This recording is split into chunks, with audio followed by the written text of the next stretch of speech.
আসসালামু আলাইকুম সুপ্রিয় শিক্ষার্থী। অষ্টম শ্রেণী গণিত টিউটোরিয়াল আপনাকে আবারও স্বাগতম। আমরা এই পর্বে আলোচনা করব এখানে বাইনারি ভাগ। ওকে, তো বাইনারি ভাগের আমাদের এখানে নিয়ম পড়তে গেলে যোগ বিয়োগ গুণের মতো আমাদের এখানেও কিছু বিষয় শিখতে হবে। সেটা হচ্ছে আমাদের এখানে দেখুন, এই শূন্যকে শূন্য দিয়ে ভাগ করলে আমি নর্মালি আপনি কি শূন্য বাই শূন্য করতে পারবেন?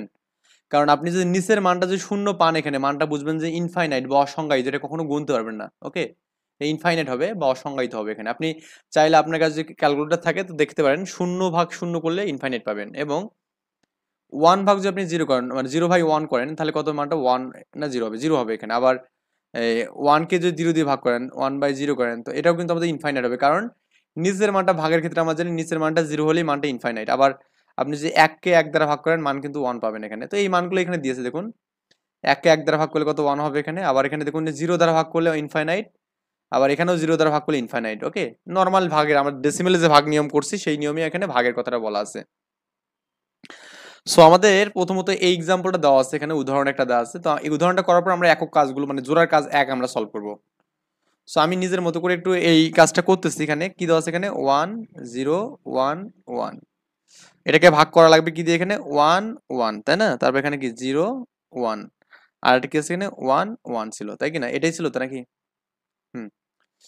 তো দেখুন, তো আমাদের এখানে কিন্তু চারটা ডিজিট নিয়ে কাজ করতে হবে, মানে যেহেতু আমাদের এখানে চার ঘর আছে, তার মানে চারটে ডিজিট। এখানে আমাদের কি এটা একবার যাবে এখানে নর্মাল অ্যাপ্রোচে, আমরা নর্মাল যেভাবে শিখলাম সেভাবে। এখানে তো একবার গেলে কি হবে, এখানে এই মানটাই বসবে, এখানে এক দিয়ে গুণ করলে তো এটাই হবে 1 0 1 1। এটা আমরা শিখছিলাম না, বাইনারি গুণের ক্ষেত্রে শিখছিলাম। যারা গুণের ভিডিও দেখেনি তারা অবশ্যই দেখে নেবেন। এখন আমাদের নর্মালি কি হয়, এই যে যদি আপনি 7 দ্বারা 20 কে যদি ভাগ করেন, এটা কি 7 দুগুণে 14 না? এখন বিয়োগ হয় না, এখানে বিয়োগ করেন, এখানে 6 আসে এখানে, তাই না? 6 আসে এখানে। ঠিক এখানেও কিন্তু সেম অ্যাপ্রোচটাই হবে এখানে। সেটা কি, এই যে 1 1 বিয়োগ হবে এখানে, 1 1 কত হবে, 0 হবে এখানে। আবার জিরো, জিরো থেকে যদি ওয়ান বিয়োগ করেন, আমরা কি জানছিলাম, জিরো ওয়ান বিয়োগ করলে ওয়ান ওয়ান হয়। তো ওয়ান ওয়ানের ওয়ানটা আমি এখানে দিলাম, হাতে কথা থাকবে এক, একটা আমাদের মনে মনে এখানে দেবো। তো এখানে জিরো ওয়ান কত হবে, এখানে ওয়ান হবে। ওয়ানের সাথে ওয়ান বিয়োগ করলে জিরো হবে এখানে। আবার এখানে দেখুন ওয়ান ওয়ান বিয়োগ করলে কত, জিরো হবে এখানে। তার মানে আমরা কিন্তু এই বিয়োগ যখন শিখছিলাম তখন কিন্তু এই বিষয়গুলো আমি এখানে প্রপারলি বলছিলাম। যারা আমার বিয়োগের ক্লাসগুলো দেখেনি তারা অবশ্যই বিয়োগের ক্লাসগুলো দেখে নেবেন। আর দেখুন আমাদের এই যে মান দুটো যে জিরো আছে এখানে, সামনে দুটো জিরো দেওয়ার কোনো দরকার নেই। তো আমরা এখানে করলাম কি, এই দুটো জিরোকে রিমুভ করলাম এখানে, পালাম কত, 1 0। তো থিওরির মতে কি হবে, এখানে আমাদের উপর থেকে একটা এক নামে আসবে। তো আমাদের এই একটা আমি নামালাম এখানে, তো একটা আমি এখানে দিলাম, এই যে একটা। আচ্ছা, তো যদি আমাদের একটা যদি নেমে আসে এখানে, তো এখন দেখুন তো এখানে 1 0 1 আছে, তার মানে এটা 5। আর এটা তো আমাদের এখানে কত, এক, 1 2 4 8, 8 আর 2 কত, 10 11 এখানে। তো 11 দিয়ে তো 5কে ভাগ করতে পারবে না, ছোট মান। তো আমরা কিন্তু একটা দশমিকের নিয়ম পড়ছিলাম, যখন ছোট মান হয় তখন আমরা কি করছিলাম, এখানে এই জায়গাতে একটা শূন্য নিয়ে কি করছিলাম, এই জায়গাতে একটা শূন্য নিয়ে এই মানটাকেও নেমে আনছিলাম। তো আমি এটাকেও এখানে নামে আনলাম এখানে। ওকে, মানে ব্যাপারটা কি এরকম, একটা এক্সাম্পল দিচ্ছি। ধরুন আপনাকে ভাগ করা হচ্ছে 200, মানে আপনি 121কে মনে করেন ভাগ করতেছেন 2 দ্বারা এখানে, 1 to 1 কে। তো আপনি 6 দিয়ে নর্মালি ভাগ করবেন, 6 দুগুণে 12 হবে এখানে। এখন এই যে একটা যে এখানে নামাবেন, অনেক সময় বলবেন যে এটাই ভাগফল, আসলে ভাগফল এটা হবে না, কারণ শুধুমাত্র 6 এখানে পাওয়া যাবে না, এটা পসিবল না। এই জন্য আমরা করবো কি, এখানে এখানে একটা শূন্য নেবো এখানে। ওকে, কি নেবো, এখানে একটা শূন্য নেবো এখানে। কেন শূন্য নেবো, কারণ আমাদের এখানে মানটা ছোট হচ্ছে এখানে। ওকে, কি হচ্ছে এখানে, ছোট হচ্ছে এখানে। আই থিঙ্ক বুঝতে পারছেন ব্যাপারটা এখানে। তখন শূন্য নিলে আপনি কি করতে পারবেন, এখানে এখানেও শূন্য দিয়ে এখন ভাগ করে দিলেন এখানে। ওকে, এই শূন্য করলেন বা এখানে এই শূন্য এক করলে কিন্তু আমাদের এখানে একাই আসবে এখানে, এই আর কি বিষয়াদি।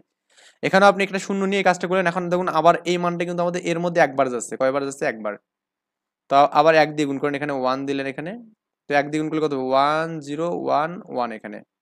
তো নর্মালি এখানে এক এক বিয়োগ করলে জিরো হবে, এখানে এক এক বিয়োগ করলে জিরো হবে, জিরো জিরো করলে জিরো হবে, ওয়ান ওয়ান করলে জিরো হবে। তার মানে এখানে তো আমাদের মোটমাট একটা জিরো থাকবে বা জিরো তো থাকবে এখানে, তাই না? এটা হচ্ছে আমাদের ভাগ শেষ এখানে। তো আমরা ভাগফল পেলাম এবং ভাগশেষ পেলাম। আপনি যে নর্মালি করেন একটু খেয়াল করুন, এখানে এটা কত হচ্ছে, এখানে 1 2 4 8 16 32। তো 32 আর এগুলো যোগ করেন, এখানে 32 আর 16 কত হবে, এখানে 48 হবে। 48 আর দিয়ে কত, 50, 54 55, এটা হচ্ছে 55। ওকে, আর এটা দেখুন তো 1 2 4 8, 8 আর দিয়ে 10 আর 11 এখানে। তো 11 দিয়ে যদি আপনি 55কে ভাগ করেন, তাহলে 5 11 কত হবে, এখানে 55 হবে এখানে। তো মান কিন্তু আমাদের 5 পাচ্ছি এখানে। ওকে, 5 পাচ্ছি আমাদের মানটা। এই ছিল আমাদের বিষয়াদি। আই থিঙ্ক এটা বুঝতে পারছেন। আচ্ছা, তো ভাগটা যদি বুঝতে পারেন, তো আমরা এখন কাজগুলো যে করি, কাজগুলো আরো আপনার কাছে ইজি লাগবে। আশা করি মানে ভাগ খুব বেশি পেইন নেবেন না আপনারা, হ্যাঁ, খুব ইজি ভাবে দেখবেন। এখানে প্রথম কাজটা দেখুন, 1010 কে আপনি 10 দিয়ে ভাগ করবেন, মানে 10 দিয়ে ভাগ করবেন। তো 1 নাম্বার কি আছে এখানে, 10 দিয়ে আপনি 1010 কে ভাগ করবেন। তো এখানে এই মানটা দেখুন আমাদের প্রথমে 2 ডিজিট নেবে, তার মানে 1 বাদ যাবে এখানে, 1 দিয়ে গুণ করলে কত হবে, 10 হবে এখানে। তো এটা তো বিয়োগ করলে শূন্য এখানে, তাই না? কারণ 10 এটা বিয়োগ করলে শূন্য, এটা বিয়োগ করলে শূন্য। তো শূন্য দেওয়া যে কথা, না দেওয়া একই কথা। এখন আমাদের কি হবে এখানে, আগের মতো একটু প্রসেস যান। আগের মতো প্রসেস বলতে আমাদের এখানে দেখুন এই ওয়ানটাকে এখানে নামাই নিয়ে আসেন, এখানে ওয়ানটাকে নামালেন, এখানে নামান। কিন্তু এখানে দেখুন এবার এই যে শূন্যটা, এখানে এই এক কিন্তু আমাদের কি 10 থেকে কিন্তু ছোট। তো আবার আপনি করবেন কি, এখানে একটা শূন্যটা, যে এখানে শূন্যটা নামাতে চান, তাহলে এখানে একটা আপনার শূন্য নিতে হবে এখানে, আগের মতো নিয়ম। মানে শূন্য নিলে তখন আপনি এখানে শূন্যটা নামাতে পারবেন। আর এরপর আপনি এখানে এটাকে দেখুন 1 বাজাচ্ছে, তার মানে এখানে একবার গেলে কত হবে, এখানে 10 হবে। তো এটা বিয়োগ করলে কত হবে, 0। কিন্তু 0 বিয়োগ করলে 0, 1 বিয়োগ করলে 0 হবে এখানে। তো এটা হচ্ছে আমাদের এখানে অ্যান্সার। বা আপনি যদি ভাগফল ভাগশেষ বের করেন তাও কিন্তু পাবেন এখানে। এই 1010, এটা দশমিকে কত এখানে, এটা বাইনারি, এটা দশমিক কত, 1 2 4 8, 8 আর 2 কত, 10 হবে। 10 কিন্তু আমাদের দশমিক এটা। আবার এখানে 10 বলতে আমাদের বাইনারিতে যেটা, সেটা 2 এখানে, হ্যাঁ। তো এই 2 দ্বারা যদি আপনি 10কে ভাগ করেন, নরমালি 10 কিন্তু 10 বাইনারি না, এখানে 5 দুগুণে 10, 5 হবে না। দেখুন আমাদের এই মানটা 5 আছে, 1 2 4, 1 2 4, 4 এর 1 5 এখানে, ওকে, এটা আর কি বিষয়। সো আই থিঙ্ক এটা বুঝতে পারছেন। তার মানে এখানে ভাগফল তো এখানে 1010, মানে 101, হ্যাঁ 101 এখানে। তারপর এখানে 111011 এখানে, হ্যাঁ কি আছে 2 নম্বর ম্যাটটা এখানে, 111 111 না। তো 0 কত এখানে, 11, এটাকে ভাগ করবো কত দিয়ে, এখানে 1011। তো এটা দ্বারা আমি যে ভাগ করি এখানে, তাহলে কত হবে এখানে, 1011। এটা দ্বারা ভাগ করবো কত এখানে, 111011।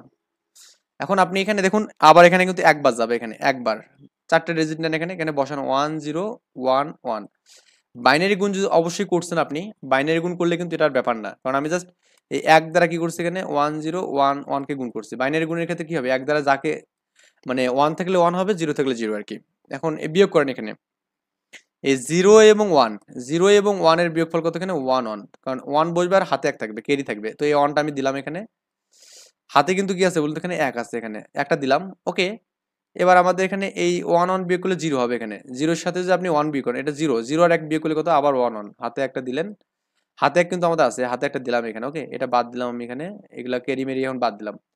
এখন আমাদের এই যে 1 এবং 0 যোগফল কত বলুন তো, এখানে 1 এবং 0 যোগফল হচ্ছে কত, এখানে 1। আর এখানে একটা হাতে 1 আছে নিচে, তো হাতে 1 আর এটা বিয়োগ করলে কত হবে, এখানে 0 হবে, এখানে এই 0 দিলাম। আর এটাও আমি রিমুভ করলাম এখানে। এরপরে দেখুন আমাদের এই 1 আর 1 বিয়োগ করলে 0 হবে। তো আমাদের এই সামনের 0 গুলো কিন্তু ভ্যালু নেই কেন, হ্যাঁ। কারণ আমাদের সূত্র মতো আমাদের এখানে এই একটা আমাদের এখানে নামিয়ে আসবে এখানে। তো নামালাম আমি এখানে একটা। তো একটা কখন নামিয়ে আসবে, যখন আমি এখানে একটা শূন্য নেবো এখানে। তো আমি একটা শূন্য নিয়ে নামালাম। ওহ, আমাদের তো আগেই তো আসবে না এখানে, সরি, এটা আমাদের আগেই শূন্য নেওয়া যাবে না। আগে আমাদের এখানে একটা নামালাম, কারণ দেখতেছি আমি এখানে 3টা 1 আছে এখানে, আর এখানে 4 ডিজিট আর 3 ডিজিট, তার মানে আমাদের অবশ্যই 3 ডিজিটের মান 4 ডিজিটের ছোট হবে এখানে। তো এই যে আমাদের ছোট হওয়ার কারণে করবো কি, উপর থেকে একটা মান নামাবো এখানে। তো এই মানটাকে আমি নামালাম এখানে, তো এই মানটা এখানে 1টা নামালাম। এরপরে আমাদের কি হতো, এখানে একটা শূন্য দিতে হবে। আবার এখানে কিন্তু এটা একবার যাবে, এখানে দেখুন একবার যাচ্ছে। তাই বসান এখানে 1011 বসান, বিয়োগ করেন 1 কত হবে, এখানে 0 হবে। আবার এই 1 0 হবে এখানে, 10 কত 1 হবে, আর 1 0 হবে। তার মানে এটাই কিন্তু আমাদের এখানে ফাইনালি অ্যান্সার, এটাই আছে। তার মানে সামনে শূন্যটা না দিলেও কোনো সমস্যা নেই। তো নর্মালি আপনি ডেসিমেল মানে এতে করেন তো, 1 2 4 8 16 32। তো এইটা কত হচ্ছে এখানে, এই 16 মানে 8 আর 32 কত 40, আর হচ্ছে আমাদের কত হবে এখানে 56, 56 57 58 59 এখানে 59, মানে হচ্ছে 59। এটাকে আপনি ভাগ করছেন কত দিয়ে, এখানে দেখুন তো 1 2 4 8, 8 আর দিয়ে 10 11 দিয়ে। তো 11 দিয়ে যে ভাগ করেন এখানে, 5 11 কত হবে, এখানে 55 হবে এখানে। আর হাতে থাকবে 4 না, দেখুন তো এখানে 5 হয়েছে, এখানে 101 মানে কিন্তু 5 কিন্তু, তাই না? কারণ এখানে 1 2 4, তার মানে এই যে 1 4 আর 1 5, তার মানে এই যে 101 হচ্ছে আমাদের 5। আর এটা কত বলুন তো, 4 না, 1 2 4, এই যে আমাদের দেখুন ভাগশেষ 4, এখানে আমাদের কি ভাগফলটা 5 আছে এখানে। এই ছিল আমাদের এখানে ভাগের আরেকটা নিয়ম বা আরেকটা ম্যাথ আর কি। এরপর লাস্ট 3 নাম্বারটা আমরা করে কিন্তু ভাগের এই নিয়মটা শেষ করে দেবো ইনশাল্লাহ। কত আছে এখানে, 10111101, তারপরে 100 এখানে, ওকে। তো আমি এখানে একবার লিখতেছি 3 নাম্বার, কত আছে এখানে 1 0 0 1 আর এখানে কত আছে 1 0 ওকে ট্রিপলটা তিনটা জিরো 1 ছিল এখানে তারপরে 0 1 0 এখানে তো এটাই তো ছিল মনে হয় তো এবার একটু খেয়াল করবেন এখানে সেটা হচ্ছে কি আপনি প্রথমে 4 ডিজিট নিয়ে যে করেন তাহলে একবার যাবে তো 1 0 0 1 আর কি এখানে বিয়োগ করলে কত হবে এখানে এই 1 1 বিয়োগ করলে 0 হবে এখানে আমি আপনাকে আবারও বলতেছি যারা বিয়োগের ভিডিওগুলো দেখেননি অবশ্যই আমার ভিডিওগুলো দেখে নেবেন এই 1 থেকে 0 বাদ দিলে 1 হবে আবার 0 0 বিয়োগ করলে 0 1 1 বিয়োগ করলে 0 এখানে এটা গেল তো সামনের দুটো 0 আমাদের দেওয়ার কোনো দরকারই নেই তো এগুলো আমি একটু ইরেজ করে দেই এগুলো আমাদের লাগছে না এখন কাজ তো শেষ এখন এই ওয়ানটা আমাদের এখানে বসবে সূত্র মতে বা আমাদের মেথড অনুযায়ী এখন ওয়ানটা বসালে কি আমাদের কাজ শেষ না দেখতেছি আমাদের এখানে এটা 3 ডিজিট কিন্তু আমাদের ভাগ মানে ভাজ্যটা কত এখানে 4 ডিজিটে তো আমি এখানে একটা শূন্য নিয়ে আরেকটা আমি জিরোকে এখানে বসাবো এই জিরোটা বসালাম ওকে এবার আপনি কিন্তু আবার দেখুন 4 ডিজিট হচ্ছে মানে একবার আবার ভাগ দিতে পারবেন একবার দিলে কত 1 0 0 1 এখানে এই তো তো এখন একটু এই ভাগফলটা করুন এখানে এই 0 এবং 1 বিয়োগ করলে কি কত হবে এখানে 1 1 হবে তো 1 1 এর 1টা আমি বসালাম হাতে একটা আছে না হাতে একটা মনে মনে এটা বসাবেন জাস্ট আমি বলতেছি মনে মনে বসাবেন আমি জাস্ট আপনাদের বোঝানোর সুবিধার জন্য বসালাম এই 1 থেকে 0 বাদ দিলে কত হবে এখানে 1 হবে 1 1 আবার যে 1টা পেলেন এখানে এই 1 এর সাথে এটা বিয়োগ হবে তার মানে কত হবে এটা 0 হবে এখানে আই থিংক এটাও বুঝতেন এখানে অ্যাপ্রোচটা আসলে জাস্ট এগুলো একটা অ্যাপ্রোচ এই 0 0 বিয়োগ করলে 0 হবে এখানে আবার 1 1 বিয়োগ করলে 0 হবে তো আমাদের এই সামনের জিরোগুলো আসলে দেওয়ার দরকার নেই এখানে এটা আমাদের প্যারা এখন আমাদের করতে হবে কি এখানে এই যে ওয়ানটা আমাদের নামিয়ে আসবে এখানে নামালাম নামানোর কি পর কি এটা আমাদের শেষ এখানে না দেখতেছি আমাদের এটা 2 ডিজিট এটা 4 ডিজিট তার মানে আমরা এখানে একটা শূন্য নিয়ে আমরা করবো কি এই জিরোটাকে আমি বসাবো এখানে বসালাম তো বসানোর পর কি তাও কি আমাদের হচ্ছে এখানে না হচ্ছে না তার মানে দেখুন আমাদের এটা কিন্তু তাও কিন্তু আমাদের কি হচ্ছে না এখানে এটা হচ্ছে না এটা হচ্ছে না কথার অর্থ কি এখানে আমি কি এটা এই একটা বসালাম এখানে তারপর দেখছি ছোট আবার ছোট তো আপনি আবার একটা জিরো নেবেন এখানে ওকে কি করবেন আবার জিরো নেবেন নিয়ে আপনি এটা এভাবে রাখবেন এখানে রাখলেই কোনো সমস্যা নেই তো এখন একটু